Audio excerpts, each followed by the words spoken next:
सदाशिवसमारम्भां शङ्कराचार्यमध्यमाम्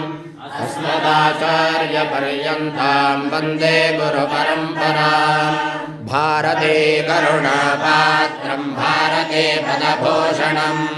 भारते पदमारूढं भारते तीर्थमाश्रये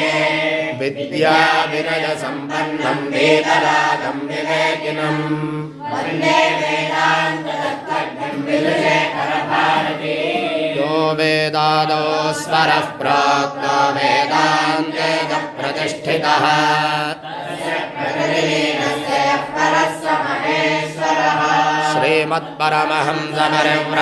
श्रीमत्परमहंसपरिव्राजकाचार्यवर्या पदवाक्यप्रमाणपारावारपारेण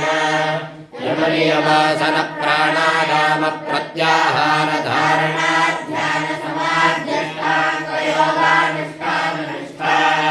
तपश्चक्रवर्ती अनाद्यविच्छिन्न श्रीशङ्कराचार्य गुरुपरम्परा प्राप्ता स्थापनाचार्य व्याख्यानसिंहासनाधीश्वर सकलनिगमागमसारहृदय साङ्ख्यत्रयप्रतिपादक